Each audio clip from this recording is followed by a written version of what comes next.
European Union is a different case than Canada, different kind of case. They've really taken advantage of us in a different way. They don't accept our cars. They don't accept essentially our farm products. They use all sorts of reasons why not. And we accept everything of them. And we have about a $300 billion deficit with the European Union. Now, I love the countries of Europe. I guess I'm from there at some point a long time ago, right? But indirectly. Pretty directly too, I guess. But I love the countries of Europe. I love all countries, frankly, all different. But the European Union's it was formed in order to screw the United States. I mean, look, let's be honest. The European Union was formed in order to screw the United States. That's the purpose of it. And they've done a good job of it, but now I'm president.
Or the EU retaliate?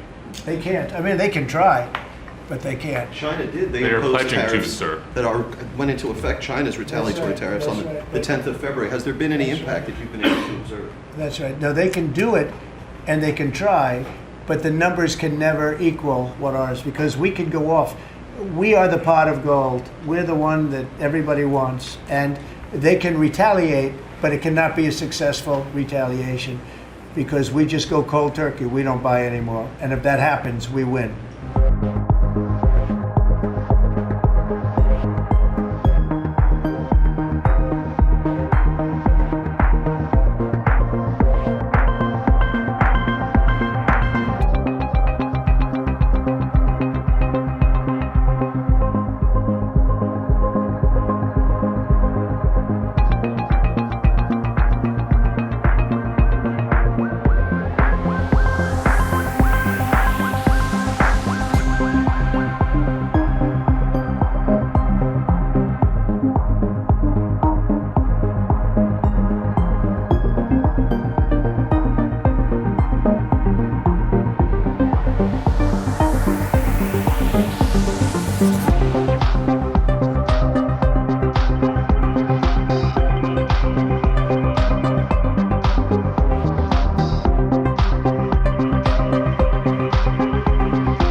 Donald Trump says it'll be up to Europe to provide security guarantees to Ukraine in the event a peace deal can be reached with Russia. But the security guarantees could hamper a deal allowing America access to Kiev's mineral resources. Ukraine says it needs the assurance from America before signing any agreement. Speaking at the White House earlier during his first cabinet meeting, the president says it's Europe's problem. I'm not going to make security guarantees beyond very much. We're going to have Europe do that because it's we're talking about Europe as the next door neighbor. But we're going to make sure everything goes well. Peacekeeping is very easy. It's making the deal that's very tough. Ukraine's President Volodymyr Zelenskyy will travel to Washington on Friday in a bid to shore up US support after being excluded from peace talks between Russia and the US. My question will be very direct: if the United States will stop support or not. Can we buy weapon? If it's not aid, can we buy weapon directly from the United States? So the third point, can we work with frozen assets for buying weapon, for example? Well, Sky's Mark Stone has more now from DC.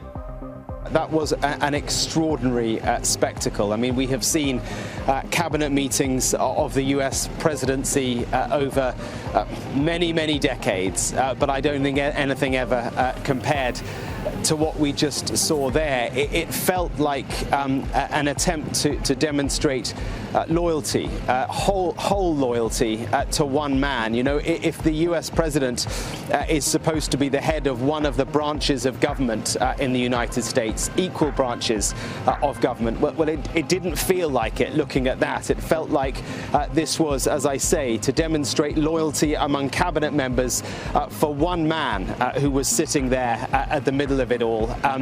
It was truly a sight to absorb.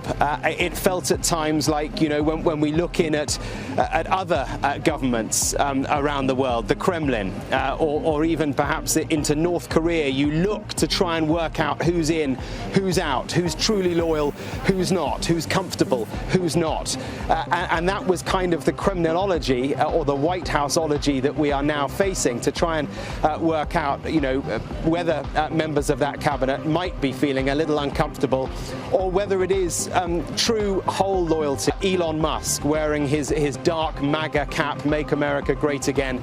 He was there, standing, not sitting, because he's not an official member of the cabinet. And at one point, Donald Trump asked the cabinet whether they were all happy with Elon Musk. Have a listen to that. President Trump put out a Truth Social today saying that everybody in the cabinet was happy with you.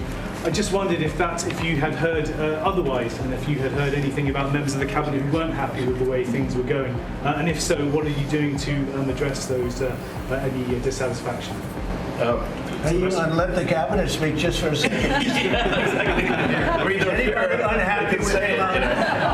If you are, we'll throw him out of here. Is anybody unhappy?